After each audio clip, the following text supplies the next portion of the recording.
Hello, everybody, and welcome back. My continuation of my book reading, Through the Looking Glass.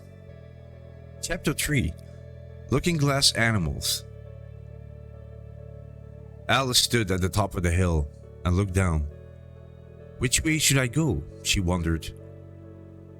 On one side, she could see a long way away some kind of large animals walking around. She wasn't sure that she liked the look of them, so she decided to go the other way. She ran down the hill and jumped over the first of the 6 little brooks. "Tickets, please," said the ticket inspector, putting his head in at the window. In a moment, everybody was holding out a ticket. The tickets were almost as big as the people and seemed to fill the train. "Show your ticket, child," the inspector went on, looking angrily at Alice. And then several noises said all together, "Don't keep him waiting, child. His time costs £1,000 a minute." "I'm afraid I don't have a ticket," Alice said in a frightened voice. "There wasn't a ticket office when I came from." "Why didn't you buy one from the engine driver?" said the inspector. And again the voices said, "The engine driver's time costs £1,000 a minute." The inspector looked at Alice first, through his glasses, then over the top of them. Then he said, "You're traveling the wrong way," and shut up the window and went away. "She ought to know which way she's going," said the gentleman sitting opposite Alice. He was dressed in white paper. "But perhaps she doesn't know her own name." A goat that was sitting next to the gentleman in white said loudly, "She ought to know her way to the ticket office, but perhaps she can't read or write." There was a beetle next to the goat, and he had something to say about Alice as well. And other voices spoke, but Alice could not see who they were. One voice sounded like a horse, she thought, and then a very small voice right next to her ear said, "You could make a poem out of that. Something about a horse, of course." The gentleman in white spoke again. "Don't worry, my dear," he whispered. "Just buy a return ticket every time the train stops." "No, I won't," Alice said crossly. "I don't belong to this railway journey at all. I was in the woods just now, and I wish I could get back there." Then she heard the little voice again. She looked around, but couldn't see anything. "I know you are a friend," the voice said in her ear. "A dear friend, and you won't hurt me, although I am an insect." "What kind of insect?" Alice asked, a little worried. But just then, there came a long scream from the engine, and everybody jumped up. The horse put his head out of the window, then pulled it back in and said calmly, "It's only a brook that we have to jump across."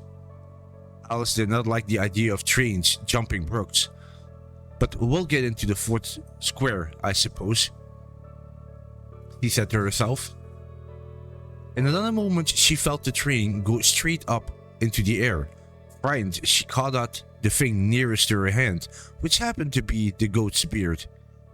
But the beard seemed to disappear as she touched it, and she found herself sitting quietly under a tree. There was an insect sitting near her, on a low branch of the tree.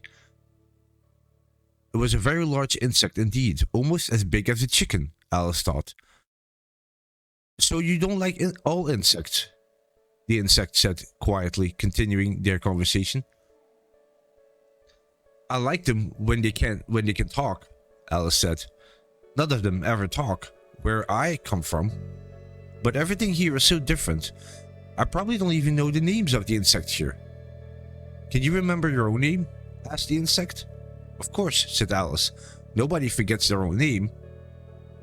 "Don't they?" asked the insect. "There's a wood down there, for example, where things have no names." Alice looked around and saw a dark wood on the other side of an open field. When she looked back, the insect had flown away. She had got up and began to walk across the field. This must be the way to the 8th square, she thought. but I hope I don't lose my name in this wood. She soon reached the wood and was pleased to get out of the hot sun and into the shadows under the trees.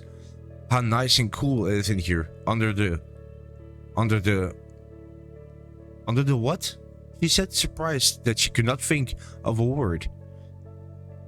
She put her hand on the tree. What does it call itself? I do believe it's got no name.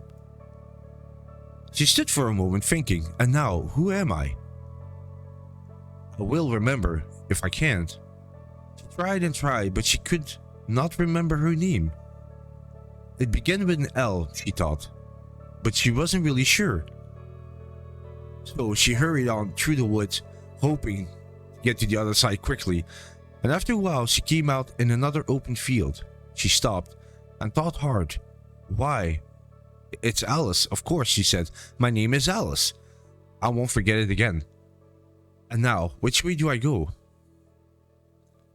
It was not a difficult question to answer. There was only one road, and a large signpost which said, to Tweedledum's house, to the house of Tweedledee. I'll just call in and say hello, Alice said, and asked them the way to the 8th square. I would like to get there before it gets dark, so she walked on, talking to herself as she went. And after a long time, the road came into another wood and suddenly turned a corner, and there in front of Alice sat 2 little men standing under a tree. And that was the end of chapter 3, Looking Glass Animals. Thank you so much for listening. Hope you enjoyed it. Take care the rest of the day, and I'll catch you in the next one. Bye bye.